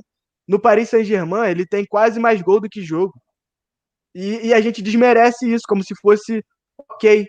Eu acho que isso é até um ponto para a gente debater, que o Neymar é um jogador tão grande, mas tão grande, que a gente acha ok ele ter a mesma quantidade de gol e jogo. Sendo que Exato. isso é absurdo no futebol. Eu concordo plenamente com a tua explanação, porque, cara, vamos inverter os valores. Será que o Mbappé, se ele não tivesse o Neymar no jogo contra a Atalanta, ele comandaria o time da mesma forma que o Neymar comandaria? Eu gosto muito do Mbappé também, eu vejo muito futuro nele, mas será que ele teria a mesma. É claro, ele é mais jovem também, mas será que ele comandaria essa vitória do PSG da mesma forma que o Neymar fez? Eu acredito que não, porque o Neymar ele chegou à sua maturidade física, à sua maturidade técnica, que é absurdo. Ele literalmente carrega o time do PSG nas costas. Então, não é isso de babar ovo, a gente só está valorizando quem é realmente. Em números, o melhor jogador depois do Pelé. É difícil para a gente falar, porque eu também amo o futebol do Ronaldinho, sempre gostei de ver o Ronaldinho jogar, mas o Neymar superou ele. A gente tem que valorizar quem a gente tem aqui. Aí tu fala, mas o Neymar não tem uma Copa. Pô, cara, a gente vai se basear nisso, a gente vai se basear numa Copa do Mundo. Messi É claro, não um tem campeonato Copa do Mundo. importante. Exato, o Messi, o Cristiano Ronaldo não tem Copa do Mundo. Aí fala, mas ele nunca, ganhou uma bola de ouro. E aí, cara? E aí? Eu vejo. Iniesta e Eu não Xavi entendo. também não, né? Acaba que Exato. todas essas discussões de se o Neymar é ou não o melhor do mundo, vamos supor, a questão da Copa do Mundo. Aí tu fala assim, então o Messi não é o melhor do mundo? Aí a pessoa que tá debatendo contigo fala, não, tá, porra. E aí fala da questão da bola de ouro. Se você for ver o Modric, onde que o Modric é melhor que o Neymar? Não, e um assunto que a gente tem que pensar nisso também é que Ronaldinho, Ronaldo Fenômeno, Rivaldo, esses caras que têm bola de ouro, eles não jogaram na mesma época que Messi e Cristiano, né? Sim, São realmente dois caras que dominam o futebol desde que eles começaram. Não tem nem o que discutir quanto a isso. E eu acho que por ele viver na mesma época, por ele jogar na mesma época que os dois, já é um fator que praticamente exclui, entre aspas, porque nessa temporada ele tá com chance aí. Eu, inclusive, acho que ele devia estar acima dos dois. E eu acho que ele jogar com eles dois, assim, na mesma época, praticamente ofusca ele ali, né? Porque são dois dos maiores jogadores da história. E quanto a essa ideia de jogadores brasileiros na Europa, eu tenho a minha opinião de que qualquer jogador assim que esteja, não só que esteja na seleção brasileira, mas que tenha a possibilidade de chegar nesse ponto, a gente tem que valorizar. A gente não pode falar, por exemplo, Felipe Coutinho. Todo mundo sabe que é um cara que tem muita qualidade, é um cara que é habilidoso, chuta muito de longe, tem bom passe, participa do jogo, e muita gente meio que esquece ele ali porque ele não está numa boa fase. Eu acho que essa ideia, o Neymar então nem se fala, a quantidade de gente que não gosta do Neymar é um absurdo. E são dois dos caras que estão ali que provavelmente são as referências técnicas para a gente ganhar o Hexa, né? Que é o que sim. todo brasileiro na época de Copa almeja, até quem não gosta de futebol se entra nessa energia de ganhar o Hexa, e quando não tá nessa época de Copa fica falando mal dos dois aí, fica chamando de caicai, eu acho que é meio hipocrisia isso. Sim, e se a gente for parar para pensar, peraí que até me perdi agora no meu raciocínio. Tava falando do. Ah, lembrei. Você falou da questão de muitas pessoas não gostarem do Neymar. Eu acho que acaba que muitas pessoas deixam de dar o valor a ele justamente por isso, por não gostar dele. Eu vi gente no Twitter, antes da véspera do jogo, falando que o Neymar nunca foi um jogador de verdade. Pessoas falando isso. Eu até comentei o Neymar na Libertadores do Santos. Ele praticamente carregou o time nas costas. Tinha o Ganso jogando muita bola, mas o Neymar meteu mais da metade dos gols do Santos na Libertadores. Na Copa das Confederações de 2013, o Neymar fez quase todos os gols e os que ele não fez, ele deu passe. E aí você fala que o cara nunca foi um jogador de verdade. Eu vejo você levando muito mais o seu lado pessoal do que o racional, de eu não gosto dele, então eu vou xingar ele e falar que ele não joga bem. Só que não é assim que funciona. Eu usando um exemplo meu, durante grande parte da minha vida, eu fui levado pela briga Neymar, Cristiano Ronaldo e Messi, a falar, o Messi não é bom, o Messi é isso, o Messi é aquilo. Só que quando você dá o estalo de falar, cara, a gente tá observando gênios do futebol jogando bola, não é porque eu não simpatizo com X jogador que ele é ruim. Tipo, Coutinho, muita gente não gosta dele. Só que, cara, o que ele joga de futebol é bizarro. Então, eu acho que falta para muita gente hoje, talvez, se essas pessoas não fossem assim, tirar o lado pessoal e botar o lado racional. Se todo mundo mudasse essa mentalidade, o Neymar seria o melhor do mundo. E vou dar um exemplo rápido aqui só para falar um pouco de futebol brasileiro. O próprio Gabigol, um cara que muita gente odeia, muita gente fala mal dele porque ele é marrento, porque ele gosta de provocar, mas não tem como falar que o cara é ruim, né?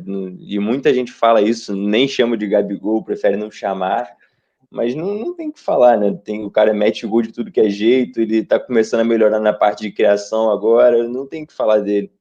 Sim, Sim, eu concordo muito com essa linha de raciocínio de vocês, porque o que acontece para eles criticarem desse jeito? Porque eles não enxergam o futebol nesses jogadores, eles enxergam a pessoa. Quando tu vai ver o Gabigol, pô, mas o Gabigol provocou meu time. É claro, eu se fosse de outra seleção oposta ao Gabigol, vamos supor que eu sou argentino, não gosto nem de brincar com essas coisas, mas vamos supor que eu sou argentino, o Gabigol mete um gol em mim e faz a provocação, cara, eu vou achar ruim, mas eu não posso julgar o futebol do cara por causa das atitudes dele. E sim, o sim. Neymar, o pessoal fala, pô, o cara não fez nada nessas 2 temporadas de PSG, nas últimas 2, não entrou no top 10 do mundo. Cara, o cara tava lesionado, ele foi pra Copa do Mundo lesionado. Aí o pessoal fala, não, mas isso ainda tem os da conspiração que falam que ele fingiu uma lesão de propósito para não ir para a Copa América. O pessoal começa a enlouquecer. E esse exemplo do Santos que você deu foi perfeito. Quanto jogador o Neymar potencializou daquele Santos? É claro, tinha os consagrados ali como o Elano, mas o Ganso, até na época dele, Ganso, por enxergar apenas pessoas, falavam que o Ganso ia ser melhor que ele. Olha como foi a carreira do Ganso. Não chega aos pés dele. Ele fez carreira de muita gente ali. Claro, com todo respeito ao Danilo, lateral direito. Eu não vejo nada no Danilo que faça ele habitar grandes clubes, como o Real Madrid, como a Juventus, como o Manchester City. Eu não entendo. Eu só vejo isso por causa da potencialização do Neymar naquele time do Santos. Sim, sim. Isso acaba que a gente quando você sai da mentalidade pessoal e vai para o racional, você começa a parar para pensar nessas coisas, né? Tipo assim, às vezes eu tô sem nada para fazer, eu fico vendo vídeo de compilado do Neymar no Santos. E, cara, dos 20 times assim que a gente sempre vê em alta no Brasil, 19 ele botou no bolso em vários jogos. Só não foram 20 porque um deles é o Santos. Então, aí, você vai ver naquele jogo Santos e Flamengo, 5-4. Cara, o Flamengo fez de tudo para conseguir ganhar o jogo. Porque de resto, o Neymar, cara, dominou tudo. Você vê o gol como eu usei de exemplo na Libertadores, que o Santos foi campeão. O que o Neymar não fez de gol, os outros, foram com o passe dele. Cara, você falar que esse cara não é um grande jogador é a maior ironia do futebol, cara. Isso aí não entra nem na. Se a pessoa me diz que o Neymar não é um. Se a pessoa me diz que o Neymar não é um grande jogador e fala que é entendida de futebol, eu já começo até a duvidar dela. Não dá, é o oposto. O Kaique, na hora que você saiu. Torce para algum time que já jogou contra o Neymar, que atire a primeira pedra quem nunca foi humilhado pelo Neymar ali, né? Não tomou um gol. Exato. Quem nunca viu o time tomando um gol do Neymar, ele carregando o outro time. E eu acho que Neymar... essa história de ódio aí, eu acho que faz parte, claro que faz parte, porque o futebol não é um esporte só de análise, assim, né? É um esporte que tem um formato meio lúdico ali, meio passional. Romantista, né? Romantista mesmo. Todo mundo ali, todo mundo torce para um time, todo mundo simpatiza com algum time. E quando você vê um Gabigol provocando a torcida do seu time, é óbvio que você não vai gostar. Mas depois, assim, quando tu esfria a cabeça, tu não tem como falar, não, eu vou continuar com essa ideia de que o cara é ruim. Não, é só tu analisar parar pra pensar. O que o Neymar fez no Twitter, antes da véspera contra a Atalanta, me lembrou muito a minha fase de moleque que ele estava no Santos ainda. Logo depois até quando ele herdou a 10, que ele fazia o cabelo loiro, eu lembro bem da camisa azul fluorescente do Santos. Cara, o Neymar humilhava o teu time, mas tu viu o jogo com gosto, porque o Neymar dava uma aula de futebol. E eu só vi alguma coisa parecida com isso na Espanha, com Cristiano Ronaldo e Messi. Que mesmo o cara metendo 5 gols no teu time, tu batia a palma pra ele. Fizeram isso com o Ronaldinho também. Mas o Neymar, cara, ele ia lá, dava caneta, dava balão, dava lambreta, metia 3 gols no teu time e tu acabava o jogo de boca aberta. Tu esquece que tu tinha o time, cara. Tu só vê, tipo, Neymar, cara, esse cara vai ser o melhor do mundo. E na véspera do jogo contra a Atalanta, foi isso. Todo mundo botou o Neymar com a camisa do próprio time pra torcer pelo Neymar. Então, cara, isso pra mim é o maior exemplo do quão grande o Neymar é. Exato. E o Kaique, na hora que tu saiu, a gente tava na parte de falar da bola de ouro, Copa do Mundo. Tem gente que fala que o Modric é melhor que o Neymar porque o Modric tem bola de ouro. Porra. Não, é ridículo. É o que o pessoal sempre fala. Como é que eu vou explicar pro meu filho que o Modric tem uma bola de ouro e o Xavi Iniesta não tem? Não faz sentido. Sim, eu acho o Modric um ótimo jogador, mas ele não chega aos pés do Xavi e do Iniesta. Então, isso não significa nada.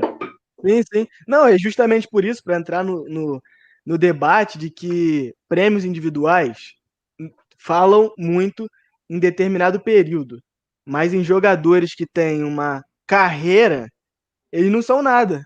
O Messi, Cristiano Ronaldo, não tem Copa do Mundo, não tem, sei lá, Copa das Confederações, mas o cara tem toda uma carreira, tem todo um histórico de gols, histórico de partidas, como você falou nas últimas temporadas do Neymar, até na véspera da Copa do Mundo.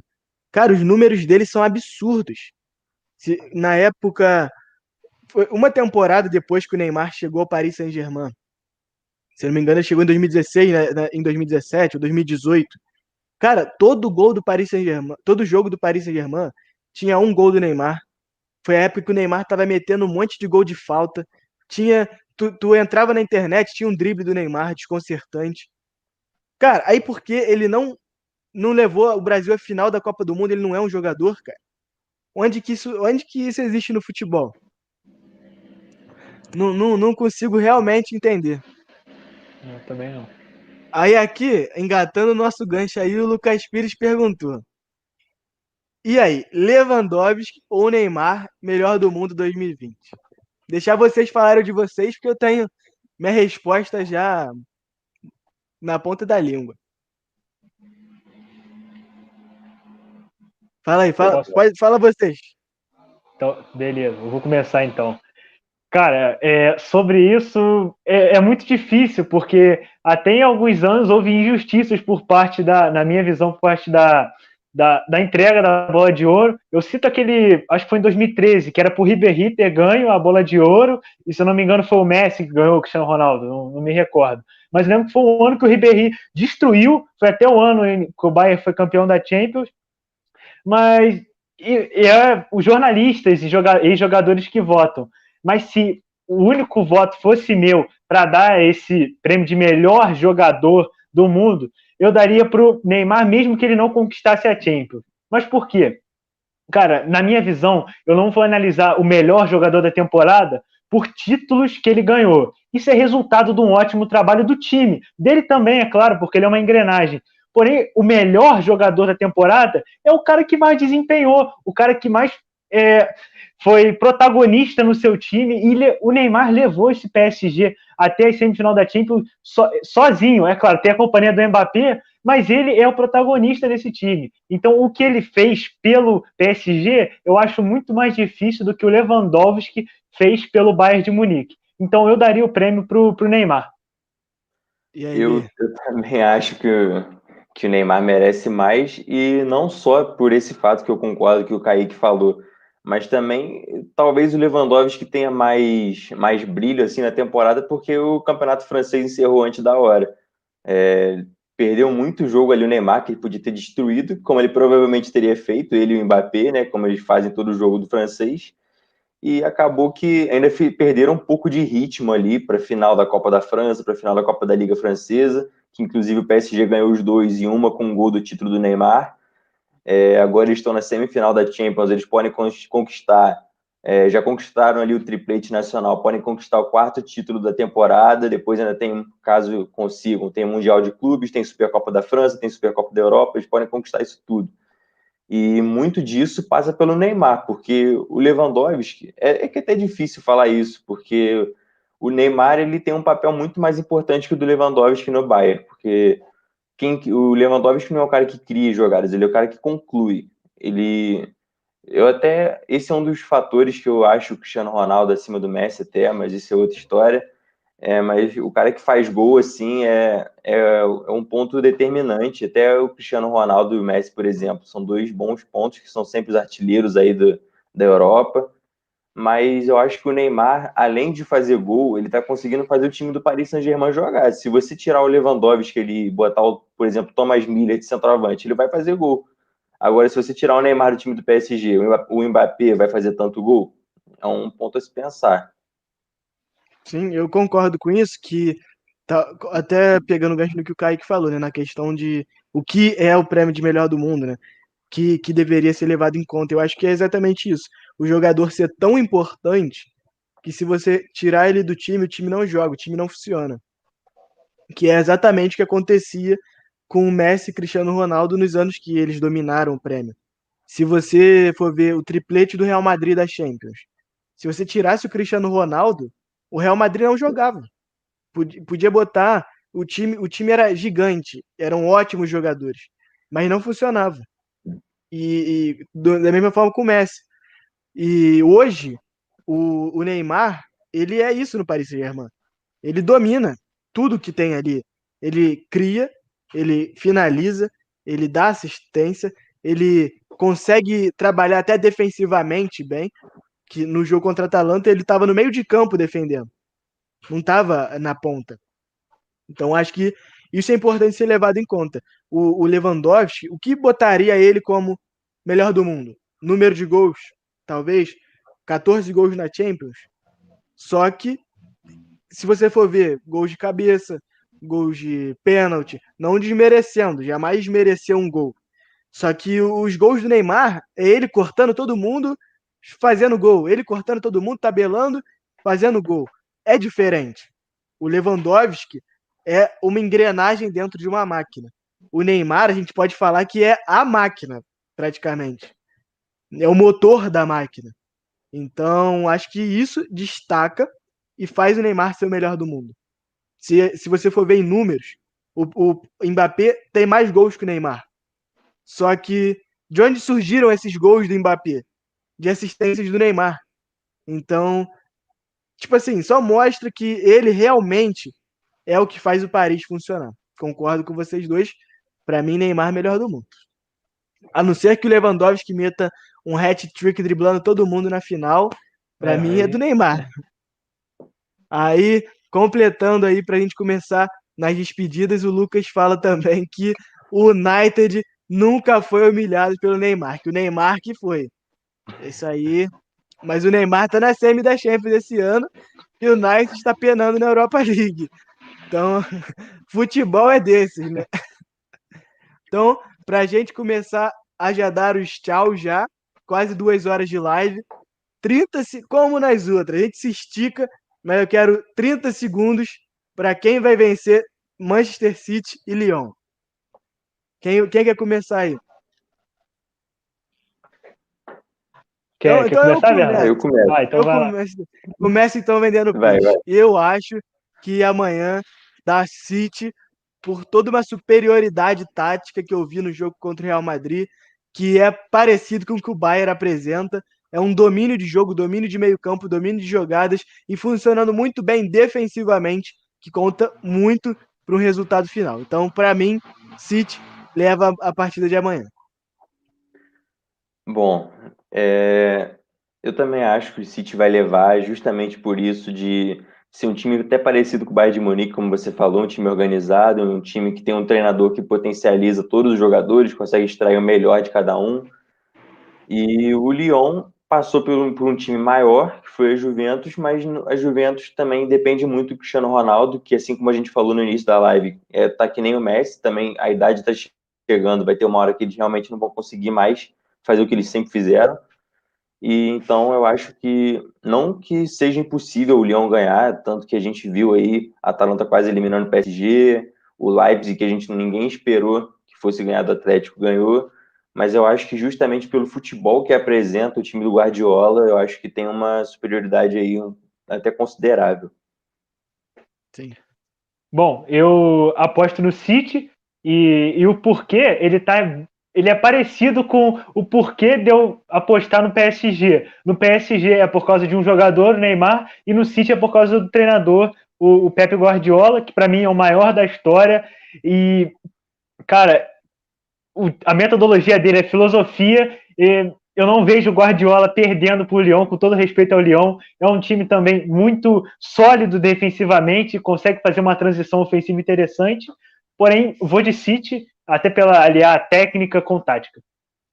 Sim, e se a gente for parar pra pensar, o Lyon nessa parte de Super Champions, eles perderam para a Juventus, com o time da Juventus jogando até mais, talvez, que o Lyon na partida. O Cristiano Ronaldo conseguiu 2 gols, mas não foram suficientes para garantir a classificação, né? Então eu acho que o Lyon tem peças boas só que não são capazes de parar o City. E aí, pra gente já começar a dar tchau já, só mostrando aí o comentário do Lucas, que ele fala, completando o que a gente falou sobre os melhores do mundo, né? Que em todos os esportes é difícil de se dizer quem é melhor, porque um jogador pode ser o mais importante, mas não necessariamente ele é o melhor. E isso é difícil, né, nesses debates. A gente tem que tentar levar os debates para serem o mais racional possível quando se trata de melhor atleta em determinada modalidade. Muitas vezes a gente sai para o lado pessoal, o lado emocional de torcer, até no basquete, às vezes o cara torce para um time e aí por causa disso o jogador do time dele é o melhor, sendo que necessariamente não. Às vezes você tem que dar o braço a torcer e, ok, o jogador rival realmente é melhor, realmente está melhor nessa temporada. Então isso realmente é difícil. Só que o debate é válido, acho que é importante, né? Opiniões diferentes são válidas dentro de um mesmo tema. Então, se vocês querem acrescentar mais alguma coisa nisso, ou a gente pode ir se encerrar? Não, concordo com o que você falou. É realmente uma questão muito complicada você eleger o melhor de tal esporte, o melhor de tal profissão. Porém, eu vejo o Neymar como o mais importante do PSG e ele consegue aliar isso sendo também o melhor jogador do PSG. E, na minha opinião, o que tem mais repertório no mundo é o Neymar Júnior no momento. Sim. Então, com essa aí, vamos se despedir. 2 horas de live hoje. Foi a mais longa, mas também acho que foi a que teve mais conteúdo, né? Em questão de debate. Então, se despeçam aí, que aí eu fecho depois. Bom, obrigado aí, rapaziada. Provavelmente aí não teve todo mundo se mantendo na live esse tempo todo, mas quem participou aí, quem mandou pergunta, obrigado sempre. Obrigado ao Kaique e ao Caio também, que proporcionaram esse debate aí mega construtivo. A gente vê outra opinião é sempre importante. E no mais é isso, vamos continuar fazendo isso, que é muito bom para enriquecer a nossa opinião. Exato. Bom, também eu concordo com o Bernardo, eu quero agradecer ao Caio e ao Bernardo também pelo debate, pela oportunidade de estar aqui falando sobre futebol, que é o que a gente ama, o que a gente entende, todos aqui entendem bem, pelo visto. E é isso, agradecer também quem estava aí mandando perguntas, quem acompanhou a live. E valeu, é isso. Se me permite deixar aqui, eu tenho um Instagram também sobre futebol, o @lendojogo. Lá eu também dou minha opinião sobre futebol, em geral. E é isso. Obrigado e valeu, rapaziada. Então, fechando aí a nossa live, sempre é bom agradecer a todo mundo que está participando, porque como eu disse nas outras lives, sem a galera apoiando, sem a galera mandando pergunta, até mesmo a gente não se sentiria confortável para continuar fazendo as lives. Então, agradecer aí aos amigos de todo mundo, né? Lucas, Manuela, meus amigos que entraram aí mandaram pergunta, os amigos do Bernardo também, que toda live aparece aí, manda uma pergunta, manda uma parada tipo, que gera um debate e que é muito importante para trazer a gente para debater sobre isso, né? Kaique também compartilhando, o Pedro que teve problema de conexão compartilhou a live também para caramba aí. Então acho que isso é importante, como vocês dois comentaram, esse debate de ideias, essa troca de ideias é importantíssimo para a gente enriquecer nossa opinião dentro do futebol, fora do futebol, até como pessoas mesmo, né? Ouvir opiniões diferentes é muito importante. Então, acho que isso que a gente está fazendo, o debate, é muito importante e acrescenta bastante. Então, queria agradecer novamente aí a galera. Tivemos aí algumas pessoas que se manteram durante a live toda. Muito obrigado de verdade. Foi longa, a gente é chato, mas é importante pra caramba esse apoio que vocês dão. Então, obrigado. E amanhã tem mais, amanhã tem Barça, tem City, e no final a gente tem a nossa resenha pós-jogo. Então, obrigado, galera. Amanhã a gente está aí de volta e até mais. Siga a gente lá no Instagram, conteúdo.desportivo. Segue o Instagram do Kaique aí também. Entra no nosso site.